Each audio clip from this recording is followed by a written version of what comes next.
Assalamualaikum warahmatullahi wabarakatuh. Saya Bambang Taufik dari Universitas Galuh, Fakultas Ekonomi, Prodi Manajemen, kelas H reguler, akan menjelaskan tugas yang diberikan oleh Bapak Muhtar. Tugas itu ada 3 materi dan tutorial registrasi aplikasi.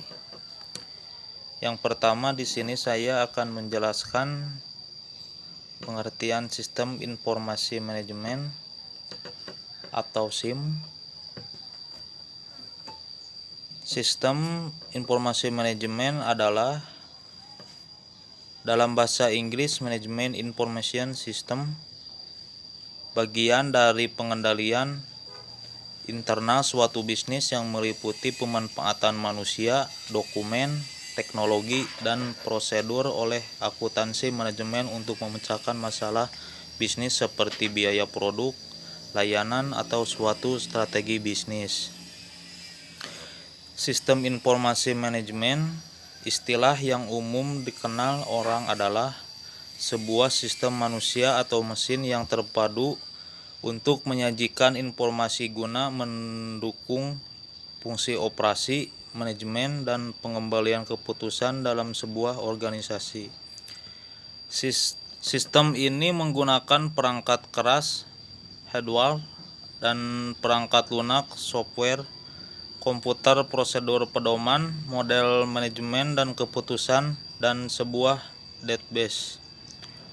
Sistem informasi manajemen dibedakan dengan sistem informasi biasa karena SIM digunakan untuk menganalisis sistem informasi lain yang diterapkan pada aktivitas operasional organisasi.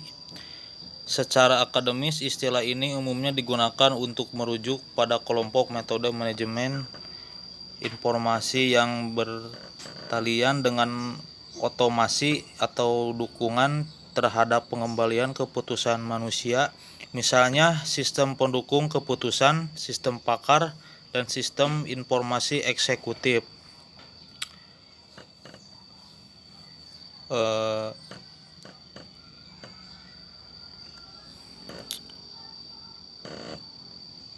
Tujuan sistem informasi manajemen pendidikan yang ke-1, guna membantu seluruh bagian yang berperan di dunia pendidikan dengan memberikan informasi yang menyeluruh tentang pendidikan dari tingkat sekolah dasar hingga sekolah menengah umum atau yang setara dengannya. Yang kedua, memberikan sarana agar seluruh bagian yang berperan dalam dunia pendidikan yang ada di provinsi atau kota kabupaten agar dapat berperan aktif dalam usaha memajukan usaha pendidikan. Yang ketiga, pertanggungjawaban publik, yaitu dengan memberikan informasi secara transparan tentang kebijakan dan pemakaian sumber daya yang dialokasikan untuk dunia pendidikan. Yang keempat, meningkatkan pengetahuan guru dan murid tentang dunia informatika serta manfaat yang diambil melalui beberapa pelatihan. Yang kelima, memberikan akses informasi yang mudah dan lengkap bagi pendidik dan siswa mengenai ilmu pengetahuan dan informasi pendidikan lainnya.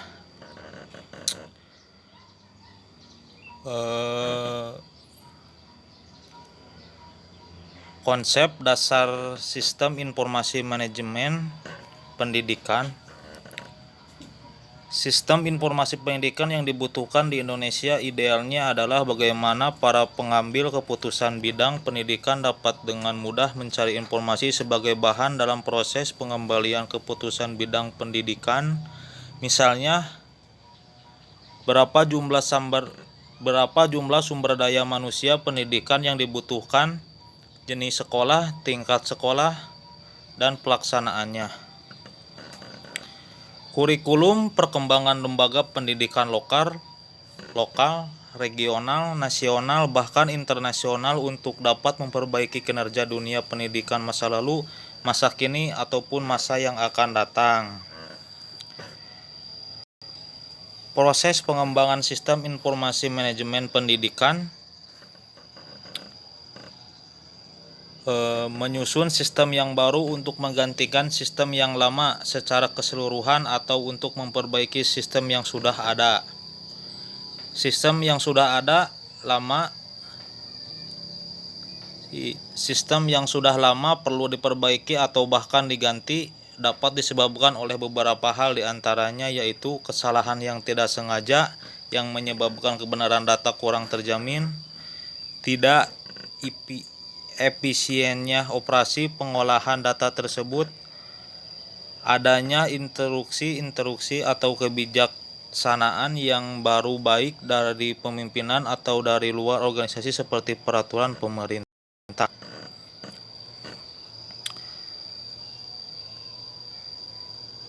Kesimpulan dari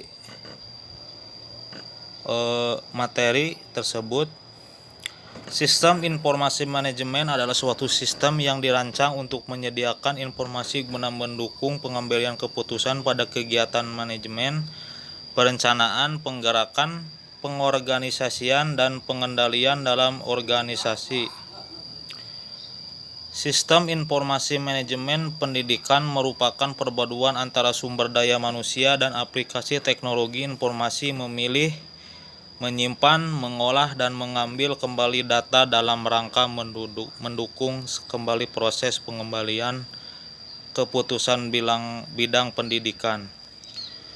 Data-data tersebut adalah data empiris atau data atau fakta sebenarnya yang benar-benar ada dan dapat dipertanggungjawabkan kebenarannya. Sarannya, setelah didasari bahwa manajemen sistem informasi sangat penting, maka hendaklah lembaga pendidikan mampu meramu sistem informasi yang sesuai dengan lembaga pendidikan tersebut agar tujuan pendidikan dapat dicapai secara maksimal. Saran yang kedua, diharapkan dengan adanya makalah ini, pembaca akan lebih dapat mencari tahu tentang informasi pendidikan yang lainnya. Sekian dari materi ini, saya menjelaskan.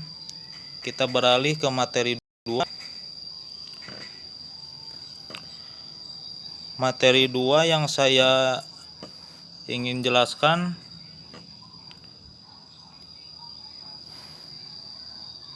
saham. Saham itu apa? Saham adalah suatu dokumen berharga yang mampu menampilkan bagian kepemilikan dari suatu perusahaan. Artinya, saat seseorang memutuskan untuk membeli saham, maka sebenarnya orang tersebut sudah membeli sebagian dari kepemilikan perusahaan yang dibelinya.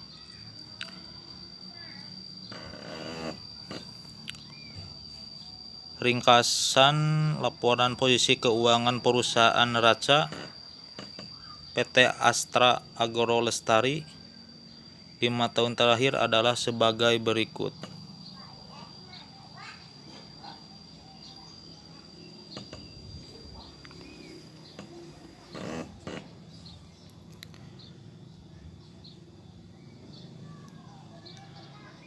Faktor yang mempengaruhi naik turunnya saham. Yang pertama ada faktor internal, yakni aksi korporasi perusahaan.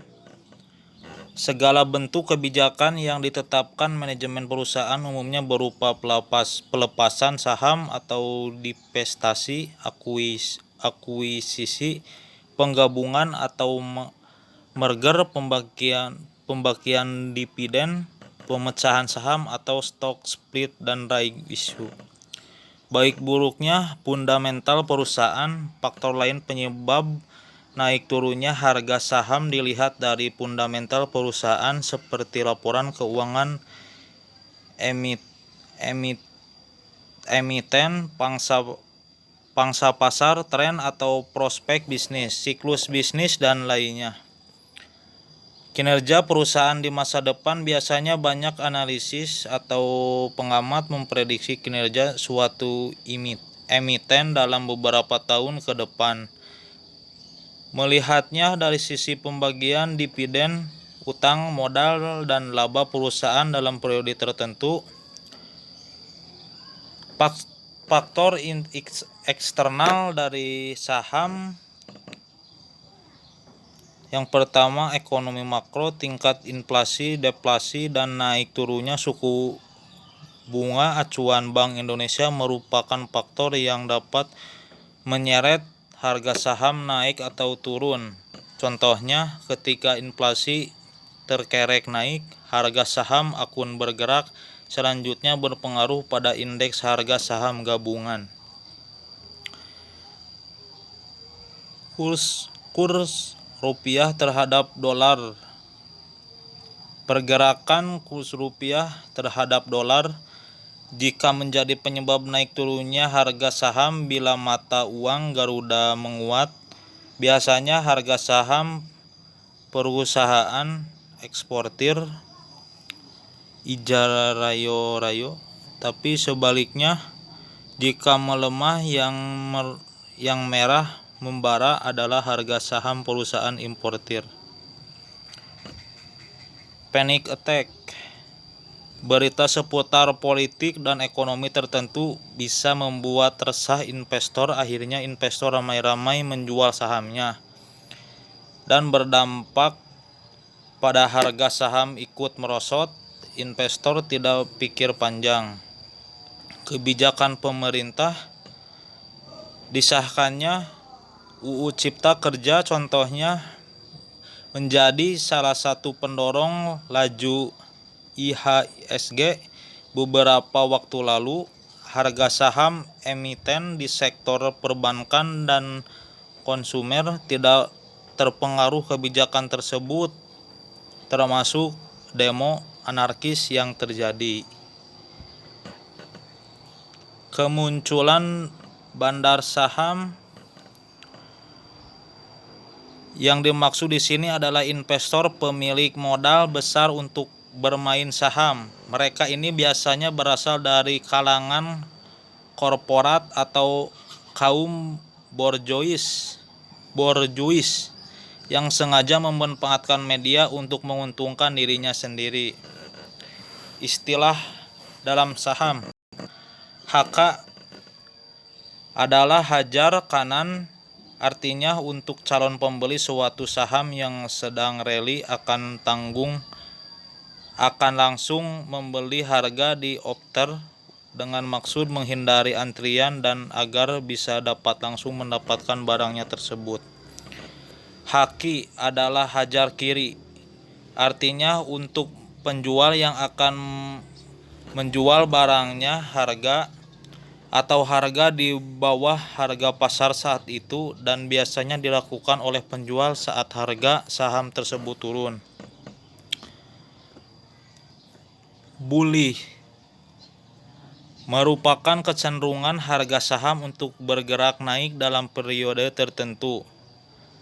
Bullish berasal dari kata bull atau banteng, adalah kondisi pasar market yang saat itu sedang mengalami kenaikan harga secara umum. Bearish. Sementara bearish merupakan lawan kata bullish atau kecenderungan harga saham mengalami penurunan. Bearish merupakan yang berasal dari kata bear, beruang, adalah kondisi pasar market yang saat itu sedang mengalami penurunan secara umum. Lot adalah satuan standar dalam transaksi beli dan jual saham.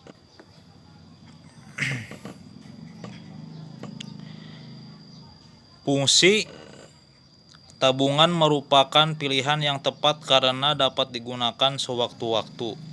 Sementara investasi memiliki fungsi sebagian pemenuhan kebutuhan jangka panjang dari hasil pengembangan aset yang kita miliki.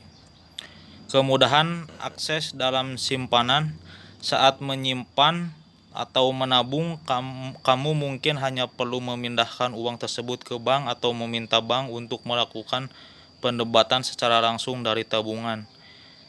Investasi yang prosesnya seperti membeli sesuatu meskipun prinsipnya sama seperti bank, yaitu memindahkan uang ke sebuah rekening. Profit investasi lebih besar, profit tabungan rendah tapi minim risiko. Pilihan investasi beragam. Mungkin materi yang kedua saya menjelaskan segini.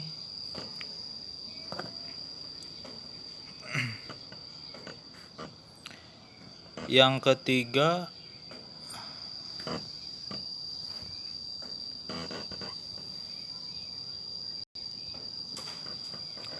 sistem akuntansi dan sistem informasi atau SIA. Definisi berikut ini disajikan beberapa definisi akuntansi yang sistem akuntansi dan sistem informasi akuntansi sebagai pijakan untuk memahami pemakaian ketiga istilah tersebut dalam pembahasan di bagian bab selanjutnya. Akuntansi dapat diartikan sebagai seperangkat pengetahuan yang mempelajari perekayasaan penyediaan jasa berupa informasi keuangan kuantitatif suatu unit organisasi dan cara penyampaian pelaporan informasi tersebut kepada pihak yang berkepentingan untuk dijadikan dasar dalam pengambilan keputusan ekonomi. Sistem akuntansi yang mengartikan sistem akuntansi sebagai organisasi formulir, catatan, dan laporan yang dikoordinasi sedemikian rupa untuk menyediakan informasi keuangan yang memudahkan manajemen guna memudahkan pengelolaan perusahaan. Sistem informasi akuntansi atau SIA menurut Dandago dan Rupai, sistem informasi adalah seperangkat kesatuan dari suatu subsistem terkait yang saling bekerja bersama untuk mengumpulkan, memproses dan menyimpan, mengubah dan mendistribusikan informasi untuk perencanaan, pembuatan keputusan dan pengendalian. Sistem informasi akuntansi didefinisikan 13 sebagai suatu alat yang terintegrasi di lapangan dengan sistem informasi dan teknologi suatu perusahaan. Sistem informasi akuntansi menurut Stephen Muskop adalah suatu komponen organisasi yang mengumpulkan, menggolongkan, mengolah, menganalisis, dan mengomunikasikan informasi keuangan yang relevan. Keterkaitan antara akuntansi sistem akuntansi dan sistem informasi akuntansi atau SIA. Dari definisi di atas, kita tarik keterkaitan antara akuntansi, sistem akuntansi, dan sistem informasi akuntansi SIA.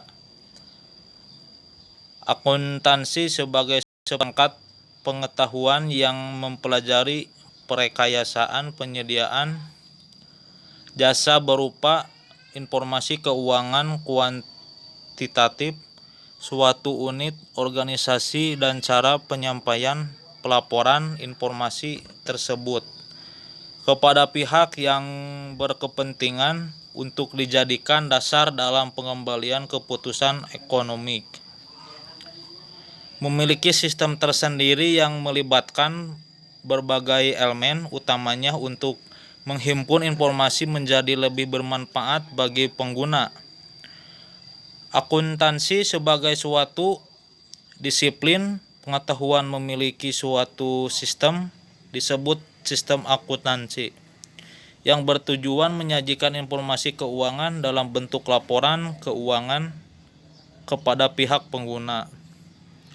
Untuk dapat menjalankan sistem akuntansi tersebut secara maksimal, dapat memanfaatkan sistem informasi yang saat ini telah didukung oleh komputer agar proses siklus akuntansi dapat bekerja atau berjalan optimal, efektif, dan efisien sehingga informasi keuangan yang disajikan lebih dapat ditingkatkan keandalannya. Sistem informasi akuntansi menggabungkan cakupan pembahasan yang cukup luas yaitu bidang akuntansi, sistem informasi, proses bisnis, dan penggunaan teknologi. Dengan demikian kerangka pembahasan di bab selanjutnya. Selayaknya dipahami bahwa informasi baik keuangan maupun non-keuangan bagian dari produk akuntansi dijalankan dalam suatu sistem tertentu. Model umum sistem informasi akuntansi ditunjukkan dari gambar tersebut.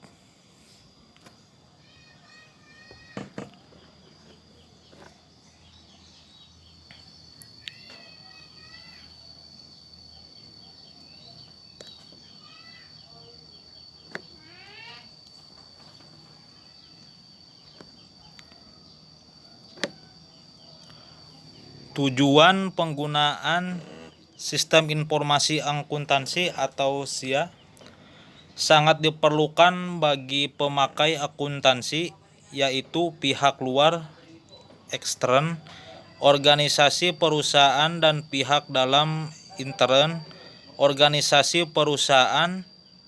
Kebutuhan para pemakai ekstern dapat dipenuhi dengan adanya publikasi laporan laba rugi. Sedangkan para pemakai intern dapat memenuhi kebutuhan informasi akuntansinya untuk mencapai nilai ekonomis laba perusahaan semaksimal mungkin. Aktivitas pengembangan SIA seringkali dihadapi oleh auditor internal dan eksternal pada saat menelaah pengendalian sistem informasi sebagai bagian dari audit. Oleh karenanya perlu dilakukan pengembangan sistem yang tujuannya untuk memperbaiki kualitas informasi, untuk memperbaiki pengendalian intern, untuk meminimalkan biaya yang berkaitan. Tujuan itu saling berhubungan dan kadang berkonflik satu sama lain. Masalah untung rugi harus ditentukan antara masalah ekonomi dan kemanfaatan, antara kesederhanaan dan sistem yang realistis tetapi kompleks. Tujuan sistem informasi akuntansi adalah untuk mendukung operasi-operasi sehari-hari, mendukung pengembalian keputusan manajemen, untuk memenuhi kewajiban yang berhubungan dengan pertanggungjawaban, mengurangi ketidakpastian, menjadi faktor penting dalam pengembalian keputusan. Selain SIA,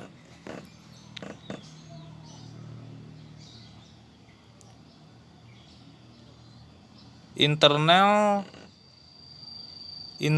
di sini mencakup manajemen akunting. SIA menyiapkan informasi bagi manajemen dengan melaksanakan operasi-operasi tertentu atas semua data sumber yang diterimanya dan juga memengaruhi hubungan organisasi perusahaan dengan lingkungan sekitarnya. Di dalam akuntansi manajemen terdapat dua komponen yang digunakan bagi perencanaan dan pengendalian perusahaan, yaitu sistem akuntansi biaya digunakan untuk membantu manajemen dalam perencanaan dan pengawasan dari aktivitas pengadaan, proses distribusi, dan penjualan. Sistem budgeting merupakan proyeksi keuangan perusahaan untuk masa depan yang bermanfaat untuk menolong manajer dalam perencanaan dan pengawasan. Eksternal mencakup dalam hal financial accounting, menyajikan suatu sistem yang akan ditujukan untuk pihak luar. Para pihak yang terlibat diantaranya para pelanggan, para pemasok atau supplier, para pemegang saham atau shareholder, para pegawai, para pemberi pinjaman, dan instansi pemerintah. Fungsi penting yang dibentuk pada sebuah organisasi antara lain mengumpulkan dan menyimpan data tentang aktivitas dan transaksi, memproses data menjadi informasi yang dapat digunakan dalam proses pengambilan keputusan, melakukan kontrol secara tepat terhadap aset organisasi, subsistem, memproses berbagai transaksi keuangan dan transaksi non-keuangan yang secara langsung memengaruhi pemrosesan transaksi keuangan. Terdiri dari 3 subsistem. Yang pertama, sistem pemrosesan transaksi mendukung proses operasi bisnis harian. Yang kedua, sistem buku besar atau pelaporan keuangan menghasilkan laporan keuangan seperti laporan laba rugi, neraca, arus kas, pengembalian pajak. Yang ketiga, sistem pelaporan manajemen menyediakan pihak manajemen internal berbagai laporan keuangan bertujuan khusus serta informasi yang dibutuhkan untuk pengembalian keputusan seperti anggaran, laporan kinerja, serta laporan pertanggungjawaban. Cara kerja setiap sistem informasi akuntansi melaksanakan 5 fungsi utama, yaitu pengumpulan data, pemrosesan data, manajemen data, pengendalian data, termasuk security, dan penghasil informasi. Pengumpulan data. Fungsi pengumpulan data terdiri atas memasukkan data transaksi melalui formulir, mensahkan serta memeriksa data untuk memastikan melalui ketepatan dan kelengkapannya. Jika data bersifat kuantitatif, data dihitung dahulu sebelum dicatat. Jika data jauh dari lokasi pemrosesan, maka data harus ditransmisikan lebih dahulu. Pemrosesan data terdiri atas proses pengubahan input menjadi output. Pemrosesan data terdiri atas langkah-langkah sebagai berikut. Pengklasifikasian atau menetapkan data berdasar kategori yang telah ditetapkan, menyalin data ke dokumen atau media lain, mengurutkan atau menyusun data menurut karakteristiknya, mengelompokkan atau mengumpulkan transaksi sejenis, menggabungkan atau mengombinasikan dua atau lebih data atau arsip, melakukan penghitungan, peringkasan atau penjumlahan data kuantitatif, dan membandingkan data untuk mendapat persamaan atau perbedaan yang ada. Manajemen data terdiri atas 3 tahap, yaitu penyimpanan, pemutakhiran, dan pemunculan kembali. Tahap penyimpanan merupakan penempatan data dalam penyimpanan atau basis data yang disebut arsip. Pada tahap pemutakhiran, data yang tersimpan diperbaharui dan disesuaikan dengan peristiwa terbaru. Kemudian tahap data yang tersimpan diakses, yang diringkas kembali untuk diproses lebih lanjut atau untuk keperluan pembuatan laporan. Manajemen data dan pemrosesan data mempunyai hubungan yang sangat erat. Tahap pengelompokan data dan pengurutan data dari fungsi pemrosesan data, misalnya, sering dilakukan sebagai pendahuluan sebelum dilakukan tahap pemutakhiran dalam fungsi manajemen data. Manajemen data dapat dipandang sebagai bagian dari pemrosesan data. Manajemen data akan menunjang pencapaian efisiensi aktivitas dalam proses menghasilkan informasi dan mendorong dipatuhinya kebijakan manajemen, terutama mengenai informasi aktivitas dan informasi kebijakan manajemen. Pengendalian data. Fungsi pengendalian data mempunyai 2 berdasarkan tujuannya: untuk menjaga dan menjamin keamanan aset perusahaan termasuk data, dan untuk menjamin bahwa data yang diperoleh akurat dan lengkap serta diproses dengan benar. Berbagai teknik dan prosedur dapat dipakai penyelenggaraan pengendalian dan keamanan yang memadai. Penghasil informasi. Fungsi penghasil informasi ini terdiri atas tahapan pemrosesan informasi seperti penginterpretasian, pelaporan, dan pengomunikasian informasi. Sekian dari materi yang ketiga.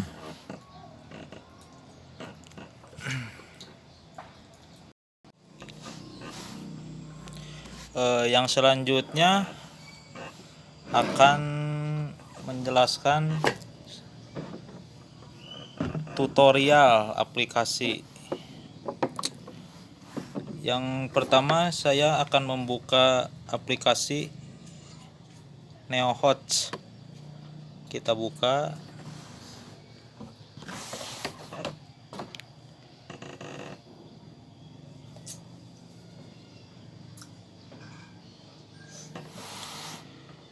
Close dulu. Ini sebagian dari tampilan aplikasi ini.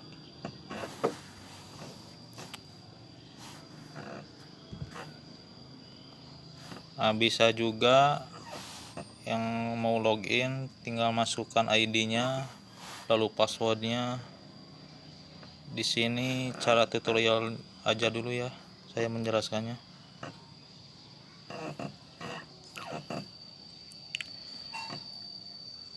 Terus yang kedua, tutorial aplikasi RTI Business. Kita buka.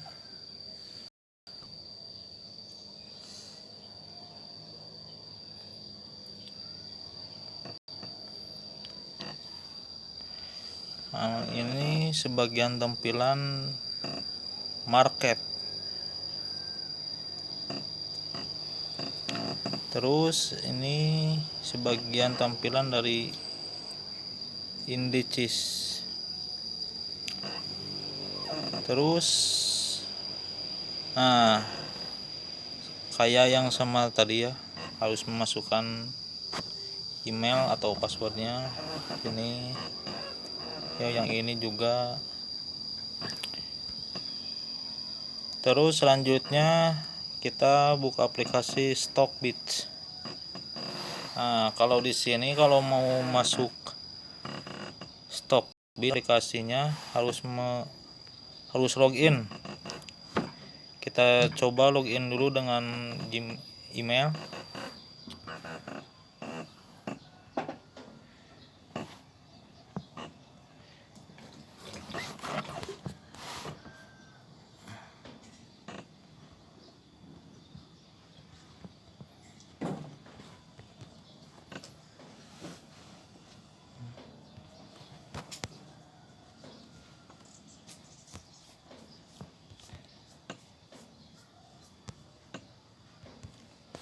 Nah, selanjutnya nama lengkap,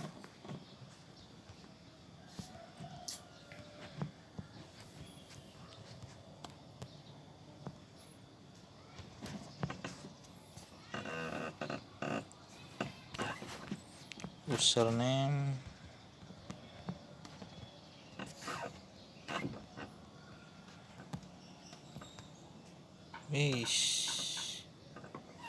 password,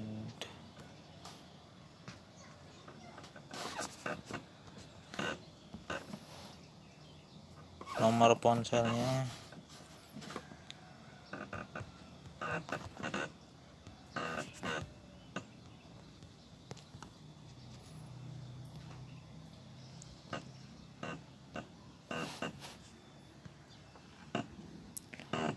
selanjutnya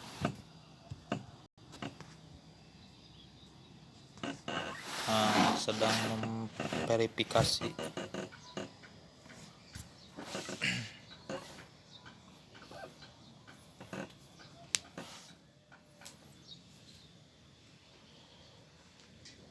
Udah agak lama ya. Kode verifikasinya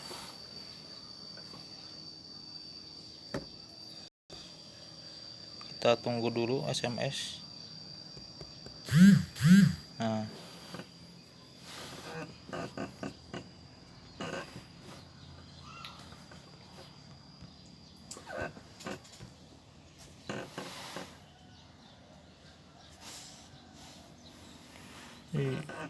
gak bisa nih. Wah, kode verifikasi kedaluarsa.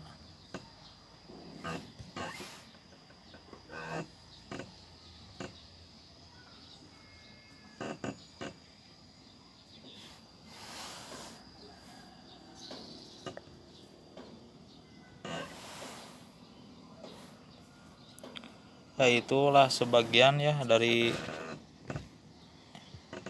aplikasi ini. Lu tidak bisa masuk ini. Sekian dari tugas yang saya sampaikan ya. Mohon maaf bila banyak kekurangan. Wassalamualaikum warahmatullahi wabarakatuh.